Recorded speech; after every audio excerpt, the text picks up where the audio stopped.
السلام علیکم ناظرین، پروگرام در پردہ کے ساتھ میں ہوں عائشہ ذوالفقار۔ 1 سال قبل ہونے والا مارکہ حق صرف سرحدوں پر لڑی جانے والی جنگ نہیں تھی، بلکہ یہ بیانیے، حوصلے، سفارتی بصیرت اور قومی وحدت کا امتحان بھی تھا۔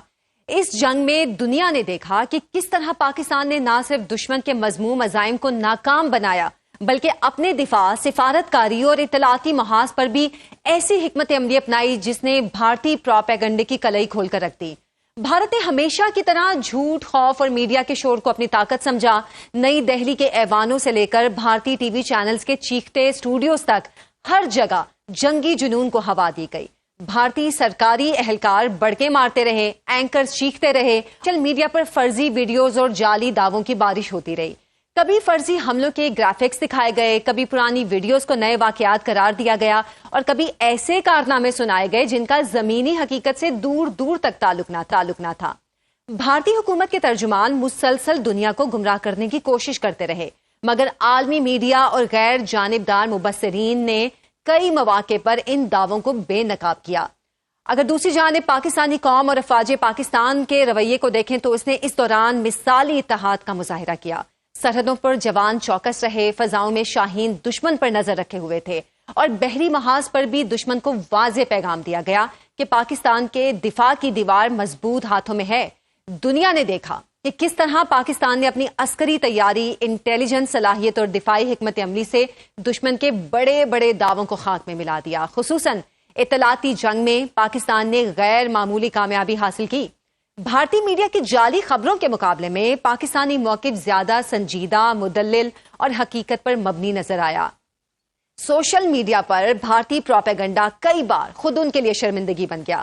مارکہ حق کا 1 سال ہمیں یہ سبق دیتا ہے کہ قومیں صرف ہتھیاروں سے نہیں بلکہ سچائی، اتحاد اور حوصلے سے بھی مضبوط بنتی ہیں۔ آج بھی دشمن کی زبان پر دھمکیاں ہیں، مگر پاکستان کے حوصلے پہلے سے کہیں زیادہ بلند ہیں۔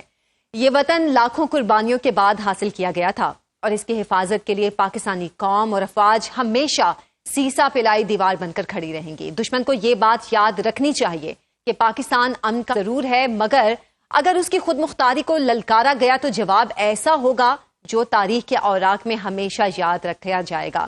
ہم بات کریں گے اس واقعے کے حوالے سے۔ ہمیں جوائن کیا ہے سابق سفیر جاوید ملک صاحب نے اور rear admiral retired Javed Iqbal صاحب۔ بہت شکریہ آپ دونوں کے وقت کا۔ جاوید ملک صاحب، کیونکہ دونوں کا نام جاوید ہے تو مجھے پورا نام لینا پڑے گا۔ جاوید ملک صاحب، سب سے پہلے آپ سے میں جاننا چاہوں گی، 1 سال مکمل ہوا ہے، اور جیسے میں بات کر رہی تھی کہ یہ مارکہ بیانیے کا، سوشل میڈیا کا، سفارتی بصیرت کا اور قومی وحدت کا ایک امتحان تھا۔ اب یہ سوال پوچھنے کی تو ضرورت نہیں ہے کہ پاکستان اس امتحان میں کتنا کامیاب رہا، یہ دنیا نے دیکھا کہ پاکستان کس طرح کامیاب ہوا۔ میسج کیا گیا پوری دنیا کو؟ دیکھیے، سب سے پہلا میسج تو یہ تھا کہ دیکھیے، سب سے پہلے تو میں آپ کو، اپنے ہم نام جاوید صاحب کو، تمام دیکھنے والوں کو جو ہے وہ مارکہ حق کی 1 سال پورے ہونے پر بہت بہت مبارک دوں گا۔ میں سمجھتا ہوں ہر پاکستانی کے لیے، چاہے وہ پاکستان کی آرمڈ فورسز میں ہے، سویلین ہے، آپ کی طرح میڈیا میں ہے، پاکستان کے اندر رہتا ہے یا پاکستان سے باہر رہنے والا اوورسیز پاکستانی ہے، سب کے لیے وہ ایک لمحہ مبارک کا ہے، اور اس کے ساتھ ساتھ ہمارے لیے فخر ہے کہ ہماری جو بہادر افواج نے جب ہمارے اوپر جنگ مسلط کی گئی تو کس جواں مردی کے ساتھ اس کا مقابلہ کیا، چاہے ہماری لینڈ فورسز نے یا ہمارے شاہینوں نے جو ہے وہ ہماری فضاؤں کو ہمارے لیے پروٹیکٹ کیا، ایئر سپیریورٹی مینٹین کی، اور پاکستان کا جو نام ہے اس کو دنیا میں فخر سے بلند کیا۔ میں سمجھتا ہوں کہ دیکھیے، پاکستان تو کبھی بھی اس خطے میں یا دنیا میں جو ہے وہ جنگ نہیں چاہتا۔ پاکستان کی جو فورن پالیسی ہے وہ امن پر مبنی ہے۔ ہم سمجھتے ہیں کہ ہمارے پڑوس میں، چاہے ہماری ہندوستان ہے، افغانستان ہے، جتنے بھی ہمارے پڑوسی ہیں ان کے ساتھ ہمارے پازیٹیو کو ایگزسٹنس کے بیسس پر ایک ریلیشن شپ ہونی چاہیے۔ لیکن اگر ہم پہ جنگ مسلط کی گئی تو ہم نے ان کو منہ توڑ جواب دیا، اور دنیا نے اس کو دیکھا۔ دیکھیے، پاکستان کی جنگ کے اندر جو ہماری کارکردگی ہے اس کی موترف پوری دنیا ہے۔ انفیکٹ جو اس وقت دنیا میں انڈیپینڈنٹلی ملٹری اسٹریٹجی کو پڑھانے والے لوگ ہیں، وہ پاکستان کے اس مارکہ حق کو اور اس بیٹل آف ٹروتھ کو اور اس بنیان المرصوص جو ہمارا اس کا نام تھا بڑا ہی خوبصورت، اس کو وہ ایز اے کیس اسٹڈی پڑھاتے ہیں کہ کس طرح سے جو کہا جاتا تھا کہ ایک نیومیریکلی بڑا اینیمی تھا، ان کے پاس زیادہ فوج تھی، یعنی پیپر پہ وہ کہتے تھے کہ ہم سے زیادہ بڑے ہیں، لیکن الحمدللہ ہماری ملٹری اسٹریٹجی نے، ہماری پریسیژن نے اور ہماری لیڈرشپ نے، جو اس کے ساتھ ساتھ ہمارے جو پائلٹس کی سکلز تھیں انہوں نے ان کو ایسی شکست سے فاش دی کہ دنیا اس کو دیکھتی رہ گئی. میں سمجھتا ہوں کہ آج جو ہم سفارتی میدان میں اپنی کامیابیاں دیکھ رہے ہیں، آئی ایم شیور کہ ہم آگے جا کے اس پہ بات کریں گے، وہ ڈائریکٹلی کنیکٹڈ ہیں اس کامیابی کے ساتھ جو ہم نے بیٹل گراؤنڈ میں حاصل کی. کیونکہ کہتے ہیں، دیکھیے انگریزی میں ایک مقولہ ہے کہ success has many fathers and defeat is an orphan. یعنی جب آپ کامیاب ہوتے ہیں تو اس کے سب دعوے دار ہوتے ہیں کہ ہماری وجہ سے کامیاب ہوئے، سب آپ کے دوست بننا چاہتے ہیں، دنیا میں ہر طرف آپ کی واہ واہ ہوتی ہے. لیکن اگر آپ خدا نخواستہ ہار جاتے ہیں تو پھر کوئی بھی آپ سے ہاتھ نہیں ملانا چاہتا. تو وہ جو ہارڈ پاور ہم نے اسٹیبلش کی پاکستان کی، الحمدللہ ہماری افواج نے، ہمارے field marshal general Asim Munir صاحب کی قیادت میں، ہم نے دیکھا کہ اس کے بعد پاکستان کا وقار دنیا میں ایک نئی جہت کے ساتھ ابھرا ہے. تو الحمدللہ ہمیں فخر ہے پاکستانی ہونے پر، اور ہماری افواج پر، اور ہماری قوم پر، ہمارے میڈیا پر. آپ کی اس بات کو جاوید ملک صاحب، میں جاوید اقبال صاحب کی طرف لے کے جانا چاہوں گی. جاوید اقبال صاحب، جیسے جاوید ملک صاحب کہہ رہے تھے کہ جب کوئی کامیاب ہوتا ہے تو ہر کوئی اس کامیابی میں آپ کا حصے دار بنتا ہے، دعوے دار بنتا ہے. پاکستان کی کامیابی کے بعد دنیا کا رویہ بدلتے ہوئے ہم نے دیکھا، لیکن پاکستان کی ہمیشہ امن کی جو ایک خواہش تھی، یا یہ پاکستان کہتا تھا کہ ہم امن چاہتے ہیں، جنگ نہیں چاہتے، اس خواہش کو پاکستان کی کمزوری کیوں سمجھا جاتا رہا؟ یہ بالکل آپ نے صحیح فرمایا، اور جاوید ملک صاحب نے بھی، کہ میں اس کو میرے خیال میں دیکھتا ہوں کہ آج یوم تشکر ہے. اللہ تعالیٰ کا شکر ادا کرنا چاہیے، کیونکہ اللہ کی مدد کے بغیر کوئی فتح جو ہے وہ میسر نہیں ہو سکتی، کوئی کامیابی آپ کو نہیں مل سکتی. دوسرا یہ یوم فخر بھی ہے کہ ہم ایک قوم کی حیثیت سے ہم نے اپنے قومی مفادات کا ڈٹ کر دفاع کیا، اور اپنے سے بہت بڑے دشمن کو یہ یقین دلایا کہ وہ ہم Pakistan cannot be messed with. ہم سے، یعنی ہم کوئی رن آف دا مل نہیں ہے کہ اسی طرح کے کوئی بھی کبھی بھی کوئی ہم پہ وار کر دے گا بغیر کوئی ثبوت کے. اور آخری میں میرے خیال میں یوم تدبر بھی ہے، کہ میں کیونکہ جنگ جو ہے وہ ایک مسلسل ایک ڈائنامک چیز ہے.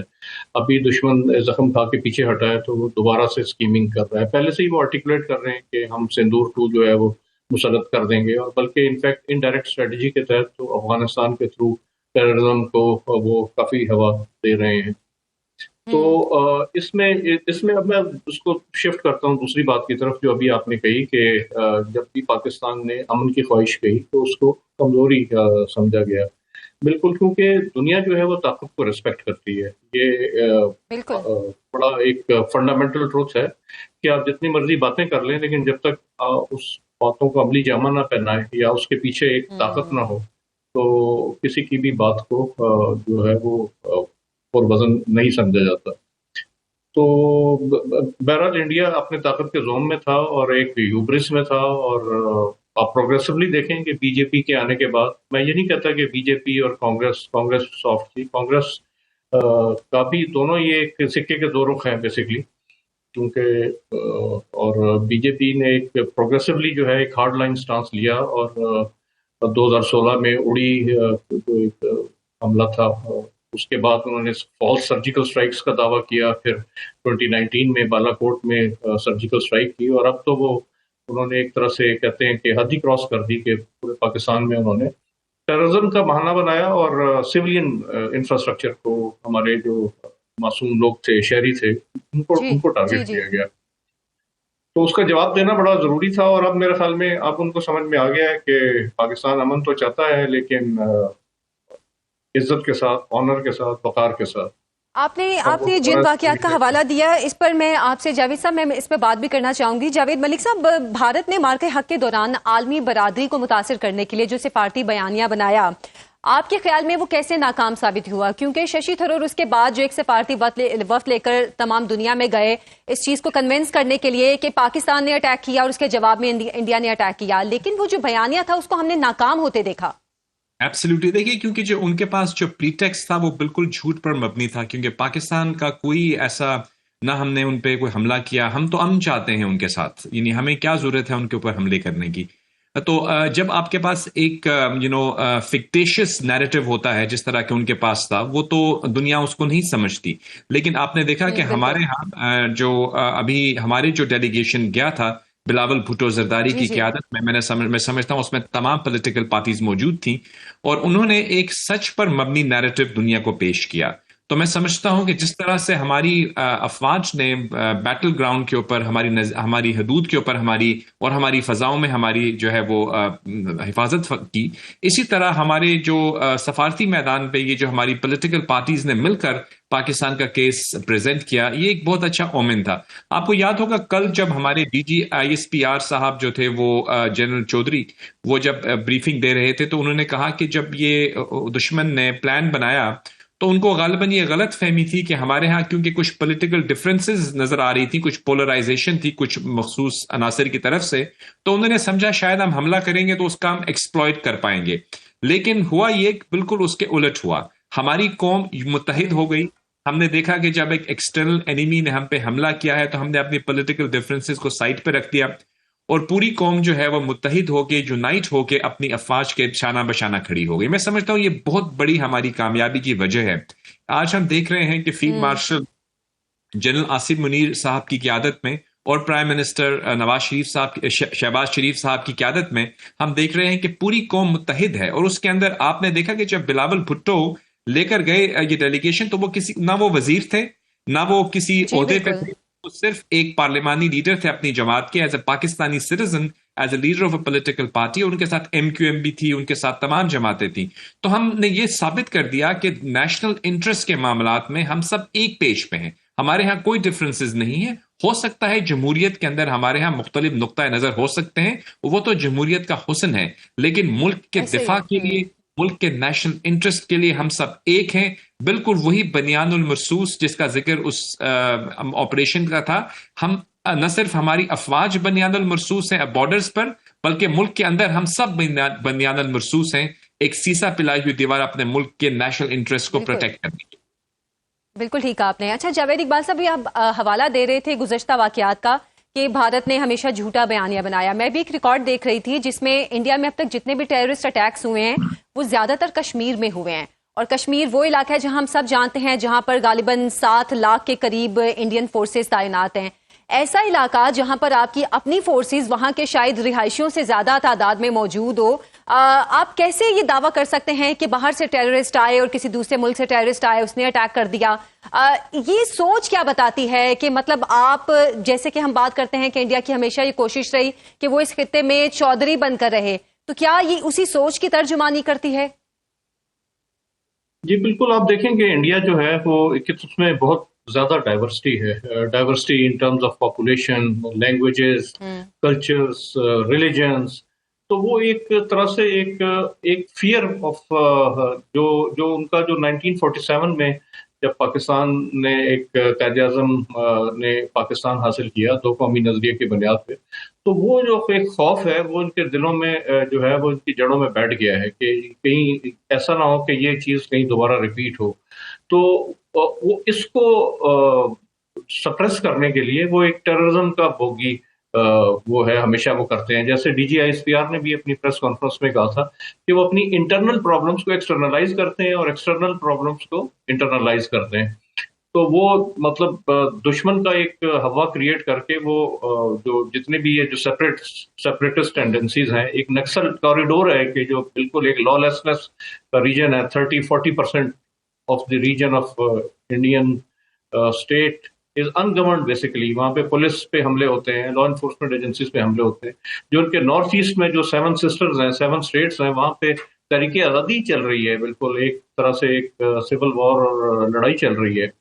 اسی طرح خالصتان کا مسئلہ آپ دیکھ لیں. تو ان سب کو سپریس کرنے کے لیے وہ ایک ہی سولوشن دیکھتے ہیں کہ یہ تو کوئی باہر سے کر رہا ہے شاید. تو اس کو سپریس کرنے کے لیے ہمیشہ وہ پاکستان پہ الزام لگایا جاتا ہے. آپ نے کہا کہ مقبوضہ کشمیر میں جو وہاں پہ وہ زیادہ الزام لگاتے ہیں، لیکن ان کے انسائڈ ہارٹ میں آپ دیکھیں کہ سمجھوتا ایکسپریس پہ جو حملہ تھا وہ ان کے اپنے لوگوں نے کروایا. اور اسی وہ جو ایک ہندوتوا اور ایک امپیریل ہوبرس ہے ان کا کہ جی وہ دوسری قومیتوں کو، دوسرے مذہبوں کو کچھ سمجھتے نہیں، ان کو سپریس کرنے کے لیے.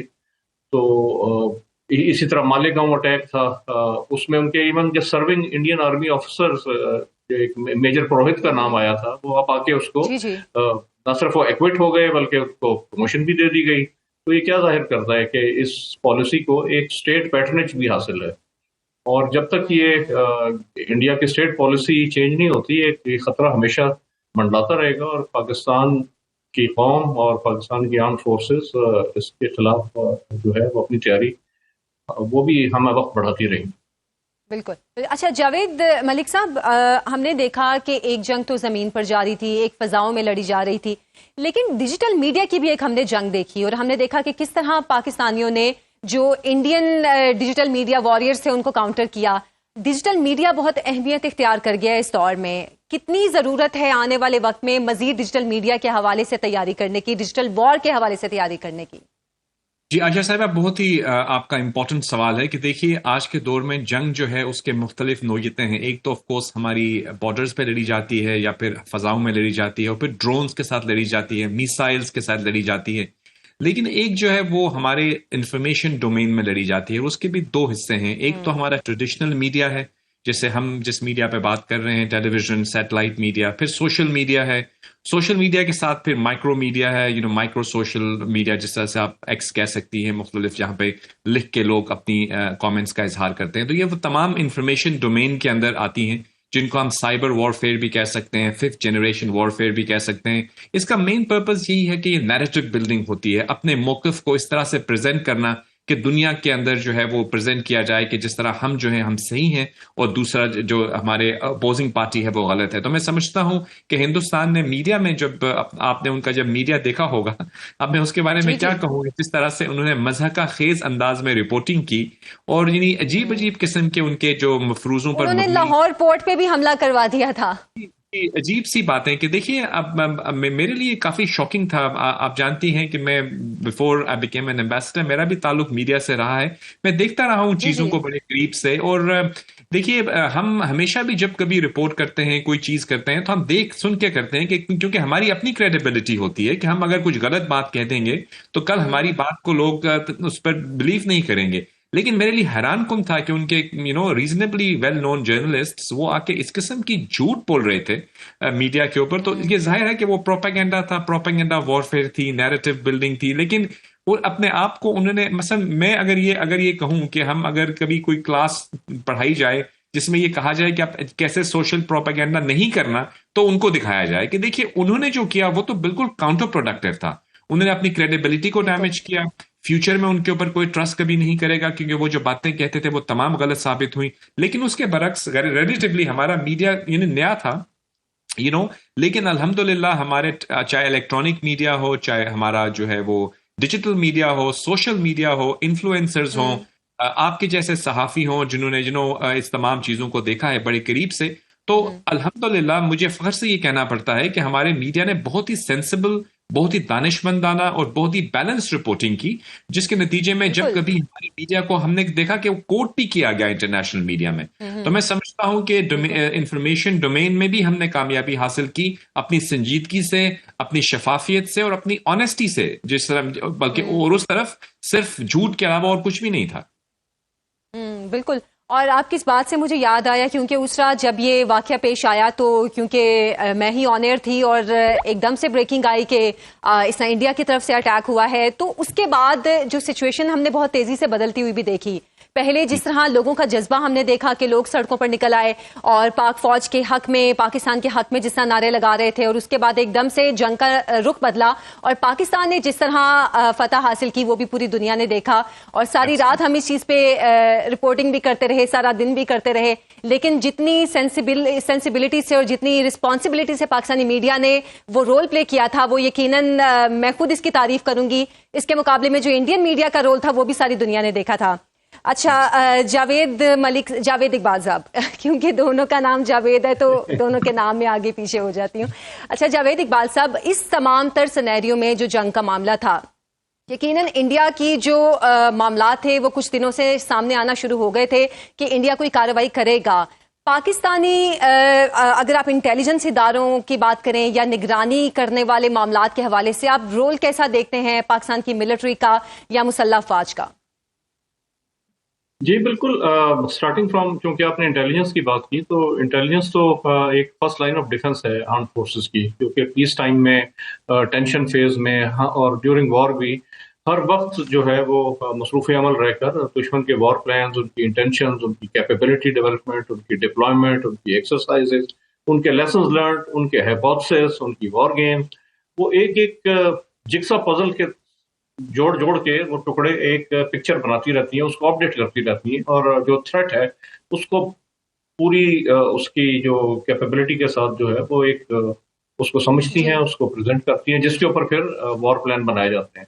تو وہ چیز اسٹریم بڑی کلیئر چل رہی تھی. اسی طرح جو ہماری جو وار پلاننگ ہے وہ ریوائز ہو رہی تھی، ہماری ڈپلائمنٹ اس کے حساب سے ریوائز کی جا رہی تھی، ہماری سرویلنس اسی طرح سے جو تھی تاکہ کوئی بھی وہ کسی بھی سرپرائز نہ کر سکے. تو آپ نے دیکھا کہ انہوں نے کافی اس دوران پہلے کوشش بھی کی، جس کو ہماری ایئر فورس کی الرٹ موومنٹ نے تھوارٹ کیا، لیکن پھر جب انہوں نے سو کالڈ آپریشن سندور میں وہ جو اسٹرائک کی تو اور ایئر فورس واز ریڈی، اور اس کا ان کو پھر انڈینز کو بڑا خمیازہ بھگتنا پڑا. آپ نے دیکھا کہ ایک ہی رات میں کیسے 8-0 کا سکور جو ہے وہ سامنے آیا، اور اس کے بعد انڈین ایئر فورس کو پریکٹیکلی گراؤنڈ کر دیا گیا، اور صرف 10th کو جو ایک انہوں نے اسٹرائک کی، لاسٹ میزائل اسٹرائک، وہ بھی اپنے علاقے میں رہتے ہوئے ایک اسٹینڈ آف ویپن فائر کیا انہوں نے، جسٹ ٹو مطلب انڈیکیٹ کہ پروبیبلی دے آر ریلیونٹ. اور میری ٹائم تھیٹر میں تو وہ ان کی ہمت ہی نہیں پڑی کہ وہ آئیں، کیونکہ دیکھیں جنگ جو ہوتی ہے نا پہلے دماغ میں کنسیو ہوتی ہے کہ ہاں ہم یہ جنگ کریں گے اور اس کو اس طرح سے لڑیں گے تاکہ ہم جیت جائیں، کیونکہ دشمن کیا کرے گا اور ہم کیا کریں گے. تو وہ ذہن میں ہی وہ شکست مان چکے تھے، ہار مان چکے تھے کہ ہم نے تو میری ٹائم سیکٹر میں تو آنا ہی نہیں، نیول سیکٹر میں، انڈین اوشن میں، کیونکہ پھر اس کے جواب میں جو پاکستان نیوی نے کارروائی کرنی ہے وہ اس سے ہمارا بے تحاشا نقصان ہو جائے گا. تو یہ تو ہماری بالکل کھلے عام جیت ہے پاکستان بحریہ.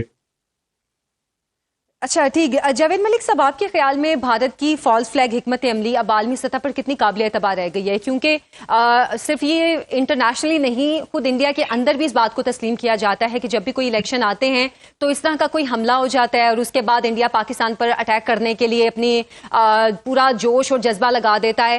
تو اب یہ والی جو حکمت عملی ہے یہ دنیا میں کس طرح دیکھی جاتی ہے؟ کیونکہ ہر الیکشن میں ہم ایک ہی صورتحال دیکھتے ہیں. ابھی ریسنٹلی بھی انڈیا میں الیکشن ہو رہے تھے مغربی بنگال میں، اور اسی دوران ایک اور اٹیک بھی ہوا ہے جس کی اطلاعات ہیں کہ اس کا بھی الزام پاکستان پر غالباً انڈیا لگا رہا ہے.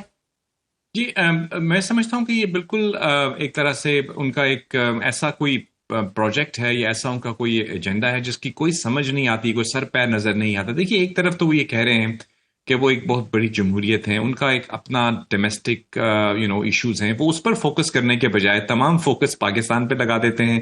یعنی پاکستان سینٹرک فوکس ہوتا ہے ان کا، اور پاکستان کے بارے میں وار مونگرنگ، پاکستان کے بارے میں ریٹرکس، پاکستان کے بارے میں جھوٹ، چاہے آپ ان کا الیکشن سلوگنز دیکھیے، چاہے آپ ان کے جو ہے وہ میڈیا کو دیکھیں، چاہے آپ ان کی ایون فلموں کو دیکھیں، تو ان کو اور کوئی ٹاپک ہی نہیں مل رہا، نہ جانے کیوں.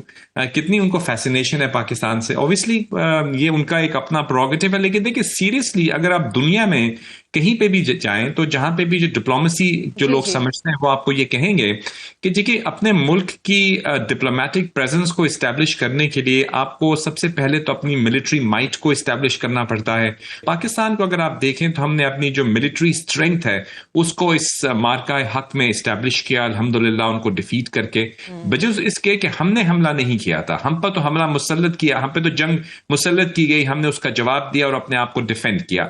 اس کا جو ڈائریکٹ امپیکٹ ہے وہ ہماری ملک کی امیج پہ بنا. ہم نے دیکھا کہ آج پاکستان دنیا کی جو سفارتکاری کے سینٹر سٹیج پہ بیٹھا ہوا ہے گلوبل ڈپلومیسی میں، اور دنیا کی ایک سپر پاور جب ایک تنازع میں پھنس گئی ایران کے ساتھ تو پاکستان وہ ملک تھا جو سامنے آیا اور جس نے اس تنازع کے حل کرنے کے لیے اپنی جو خدمات تھیں وہ پیش کی اور کامیابی سے پیش کی. اور دنیا کے سپر پاور کے جو وائس پریزیڈنٹ تھے وہ ٹریول کر کے اسلام آباد آئے. اسلام آباد اس لیے آئے کہ ان کو یقین تھا کہ یہاں پر آ کے ہمارے مسئلے کا حل نکل سکتا ہے. تو پاکستان اس وقت دنیا کے اندر ایک سفارتی اور امن کے حوالے سے سفارتکاری کا ایک سینٹر بن چکا ہے. میں سمجھتا ہوں یہ ہندوستان کے لیے ایک لمحہ فکریہ ہونا چاہیے کہ ان کی بالکل ہالو پالیسیز کی وجہ سے ہم یہ نہیں کہتے کہ وہ کوئی مطلب برا ملک ہیں، آف کورس ان کے اندر بھی اسٹرینگس ہوں گی، لیکن بجائے ان پہ فوکس کرنے کے وہ انہوں نے اپنی ہالو پالیسیز کی وجہ سے اپنے آپ کو ڈپلومیٹکلی جو ہے وہ آئسولیٹ کر دیا ہے. اور آج پاکستان الحمدللہ ایک سینٹر سٹیج پہ بیٹھا ہوا ہے. اور دنیا کے اس بہت بڑے تنازع کو جو کہ تیسری جنگ عظیم کی طرف بڑھ رہا تھا اس کو نہ صرف روکا، سیز فائر لیا اور بالکل، اس کے حل یہ کی بہت اہم ہے کہ پاکستان ایک ایسے تنازع کو حل کر رہا ہے جو کہ تیسری جنگ عظیم کی طرف بڑھ رہا ہے. جاوید ملک صاحب آپ کا اور جاوید اقبال صاحب آپ دونوں کا بہت شکریہ. یہ تنازع کافی بڑا ہے اور اگلے 24 گھنٹے بھی کافی اہم قرار دیے جا رہے ہیں. اس پر بھی بات کریں گے ایک بریک کے بعد. ایک بار پھر سے آپ کو پروگرام میں خوش آمدید کہتی ہوں. ایک لمبے پاز کے بعد اب ایسا پھر سے لگ رہا ہے کہ جو مڈل ایسٹ میں صورتحال تھی اس میں پھر کچھ ہلچل پیدا ہو رہی ہے، کیونکہ گزشتہ رات کو بھی کچھ جھڑپیں ہوئی ہیں امریکی فورسز کے درمیان میں اور ایرانی فورسز کے درمیان میں. اب صورتحال کس طرف جائے گی اس پر ہم بات کریں گے. میجر جنرل ریٹائرڈ سمریز سالک صاحب ہمارے ساتھ موجود ہیں اور فیض رحمان صاحب، آپ دونوں کا بہت شکریہ. جنرل صاحب، ایران اور امریکی جھڑپوں کے حوالے سے اطلاعات ہیں اور گزشتہ روز سے ہی جھڑپیں چل رہی ہیں. صدر ٹرمپ جبکہ کہہ رہے ہیں کہ ایک ہفتے کے اندر کوئی فیصلہ ہو جائے گا، لیکن اس کے باوجود بیانات ان کے اتنے سخت ہیں کہ ایسا لگتا ہے کہ وہ فیصلہ شاید کچھ سخت ہونے جا رہا ہے. آپ کو کیا لگ رہا ہے؟ سب سے پہلے آپ کا شکریہ کہ آپ نے مجھے پروگرام میں لیا. میں یہ کہنا چاہ رہا تھا کہ ویری انفارچونیٹ کہ دوبارہ سے خبریں آ رہی ہیں کوئی جھڑپوں کی، لیکن میں یہ سمجھتا ہوں کہ امریکہ نے جو اس کی آپریشنل آپشنز تھی، جو لڑائی کی آپشنز تھی، وہ تو آلریڈی امریکہ ایگزاسٹ کر چکا ہے. اس نے اس نے اگریشن کی ایران کے خلاف کچھ آبجیکٹیوز کے لیے، تو نہ صرف اس آبجیکٹیو کو اچیو کرنے میں امریکہ فیل ہوا، بلکہ اسٹریٹ آف جو بلاکیڈ ہے وہ بہت بڑا ایک درد سر بن گیا امریکہ کے لیے. اس کے بعد سے امریکہ نے بہت کوشش کی ہے کہ یہ اسٹریٹ آف ہارمز کو کھولا جائے. امریکہ نے اپنے ایلائز کو سپورٹ حاصل کرنے کی کوشش کی، اور لیٹلی میں یہ کہوں گا کہ دوبارہ سے یو این او کو اپروچ کیا ہے، جس کو امریکہ پہلے ہی ایک ریڈنڈنٹ اور نان اینٹی بنا چکا تھا. اب اسی یو این او کے پاس کو جانا پڑا ہے کہ یو این او کوئی رول پلے کرے اسٹریٹ آف ہارمز کو کھلوانے میں. سو میرے نزدیک اس وقت امریکہ کی جو انڈیکیشن جو سامنے نظر آ رہی ہیں کہ امریکہ بہت ہیلپ لیس ہے اسٹریٹ آف ہارمز کو کھلوانے میں. اس نے بلاکیٹ لگایا، ایک آپشن تھی. اس کے علاوہ اس کے پاس آپشن تھی بوٹس آن گراؤنڈ، کانسیکوینسز بہت انتھنکیبل تھے. نیوکلیر ویپنز ایک اور کانسیکوینسز انتھنکیبل. جو بلاکیٹ اس نے لگایا کہ شاید اس سے وہ دمکا سکے، وہ بھی پرپز اچیو نہیں ہو رہا. اور اب جب کہ اس سچویشن میں ایک دوسرے کی طرف دوبارہ سے یہ جو آپریشن شروع ہو رہے ہیں، مجھے امید ہے کہ 15 مئی بہت نزدیک آ رہا ہے جب پریزیڈنٹ ٹرمپ نے چائنا جانا ہے. تو میرا خیال ہے کہ ان چیزوں میں کچھ ٹھہراؤ آئے گا، یہ لڑائی ختم ہوگی، اور مجھے امید ہے کہ اس سے پہلے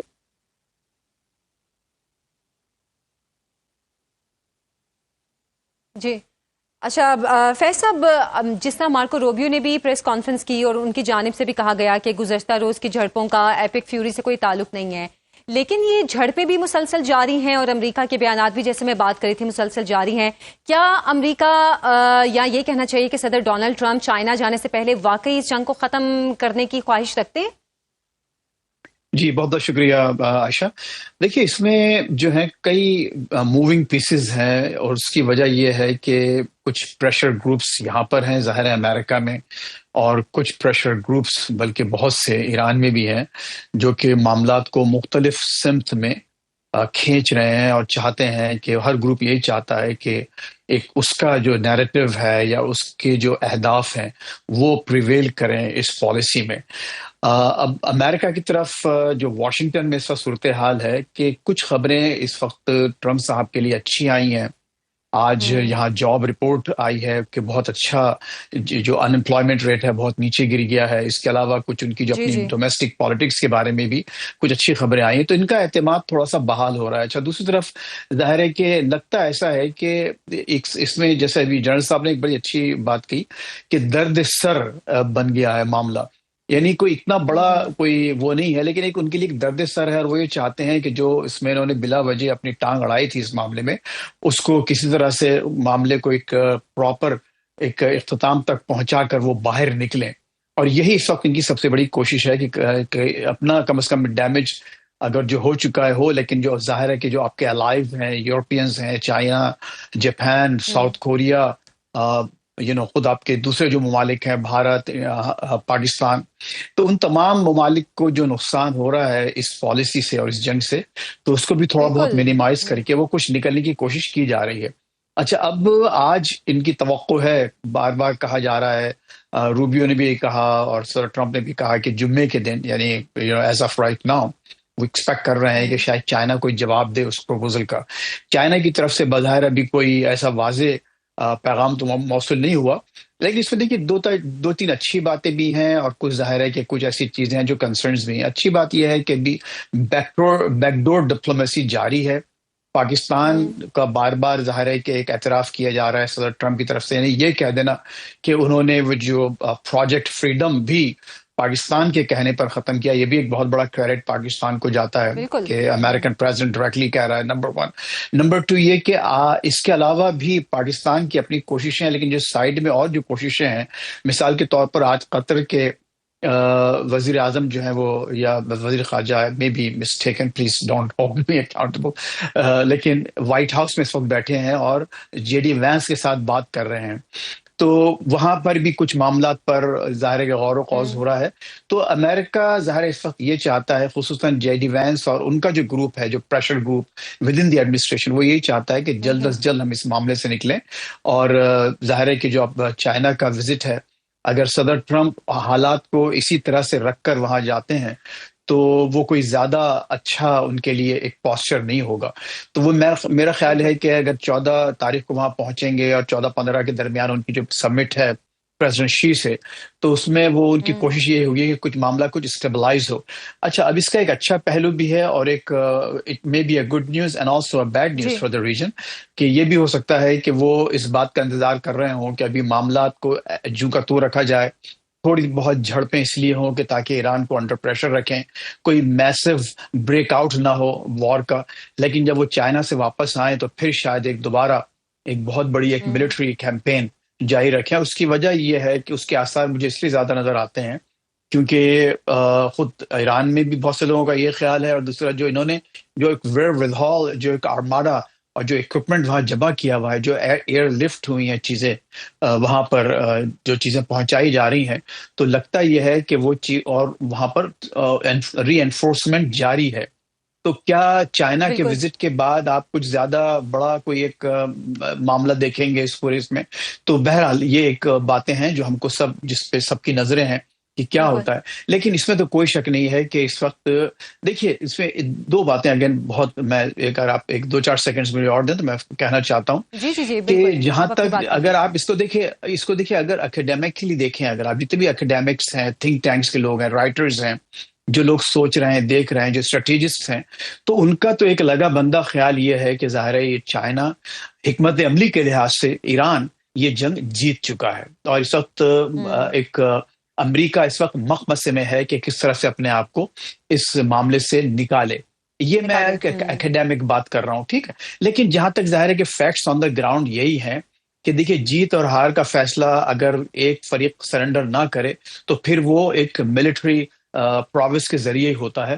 تو لگتا یہی ہے کہ یہ تمام اکیڈیمک باتوں کے باوجود آپ کو اس کا فیصلہ یا تو ہونا ہے on a table with negotiations، یا پھر ایک بہت ہی کوئی ملٹری ایسی مہم ہو کہ یا تو امریکہ اس کو باقاعدہ سرنڈر کر کے وہاں سے نکلے، یا پھر ایران جو ہے مکمل طور پر کیپیچولیٹ کرے. اور پہلا آپشن ہی مجھے جنرل صاحب سے میں اس حوالے سے بات کرنا چاہ رہی ہوں کہ جنرل صاحب اس جنگ کو بہت سے اینگلز پہ مختلف نوعیت کی جنگ بھی سمجھا جا رہا ہے، کیونکہ ہم نے پہلی بار دیکھا کہ امریکہ کے جو اتحادی تھے انہوں نے امریکہ کا ساتھ دینے سے انکار کیا، حالانکہ شاید اس سے پہلے ایسا کبھی بھی نہیں ہوا. لیکن ابھی کچھ دن پہلے خبریں بھی آ رہی تھی کہ جو آبنائے ہرمز میں جو آپریشن کرنے جا رہا تھا امریکہ، وہ اس لیے بھی روکا کیونکہ سعودی عرب کی جانب سے بھی اپنی فضائی حدود استعمال کرنے سے انکار کیا گیا. تو یہ امریکہ کے لیے کتنا بڑا جواب ہے اور یہ امریکہ کے لیے آئندہ مستقبل کے لیے کیا نقشہ کھینچ رہا ہے؟ میں دیکھیں بڑی سیریس اور کلیئر انڈیکیشنز ہیں کہ امریکہ کی جو مائٹ ہے، سپر پاور کا سٹیٹس ہے، وہ کنٹینیوسلی آن ڈکلائن ہے. میں یہ کہنا چاہوں گا کہ سپر پاور کے سٹیٹس کو دیکھتے ہوئے دو کی پیرامیٹرز ہیں. ایک یہ کہ اسپیشل ڈومین میں کیا وہ شرنک کر رہا ہے یا ایکسپینڈ کر رہا ہے. تو امریکہ نے ویسٹرن ہیمسفیئر کے اوپر اپنی اجارہ داری قائم کی تھی جب اس کا سٹارٹ ہوا تھا، پھر اس کے بعد اس نے پوری دنیا کے اوپر اپنی اجارہ داری قائم کی. آج امریکہ زیادہ فکر مند ہے اسی ویسٹرن ہیمسفیئر کے بارے میں جہاں سے اس نے آغاز کیا تھا.